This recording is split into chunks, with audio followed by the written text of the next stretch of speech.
Keluarga Brigadir J memaafkan Baradae, tapi proses hukum tetap harus berjalan. Baradae melalui kuasa hukumnya menyampaikan surat belasungkawa dan permintaan maaf atas kejadian yang dialami Brigadir J. Keluarga Brigadir Yosua Huta Barat alias Brigadir J belum mendapatkan surat itu.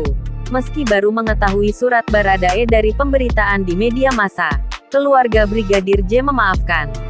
Hal itu disampaikan Roslin Simanjuntak, bibi almarhum Brigadir Yosua, kepada Tribun, Minggu tanggal 7 Agustus tahun 2022, malam. Pihak keluarga juga berharap agar Baradae mau benar-benar terbuka, supaya kisah yang sesungguhnya di Duren 3 Jakarta Selatan terungkap sesuai faktanya. Bagi keluarga, meninggalnya Yosua Huta Barat adalah kehilangan yang sangat besar, dan hingga kini mereka masih sangat berduka.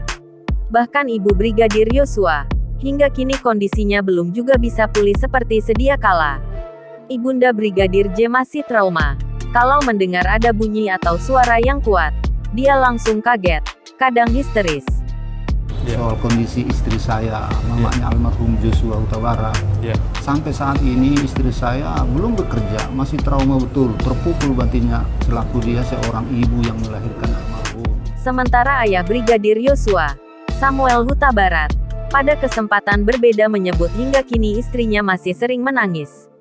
Terutama setiap kali melihat foto anaknya. Yosua adalah anak yang sangat mereka sayangi. Dan Yosua juga sosok yang sayang pada keluarga. Makanya kenangan indah yang selama ini ditinggalkan Yosua, tidak bisa dengan mudah untuk dilupakan. Terlebih oleh ibunya. Brigadir Yosua dinyatakan meninggal dunia di rumah dinas Verdi Sambo, Jumat tanggal 8 Juli tahun 2022 sore. Jenazahnya kemudian diterbangkan ke Jambi keesokan harinya, dan tiba di Sungai Bahar pada sore hari. Sementara pemakaman Brigadir Nofriansyah Yosua Huta Barat digelar pada Senin tanggal 11 Juli tahun 2022 sore. Jangan lupa subscribe, share, komen, dan like ya!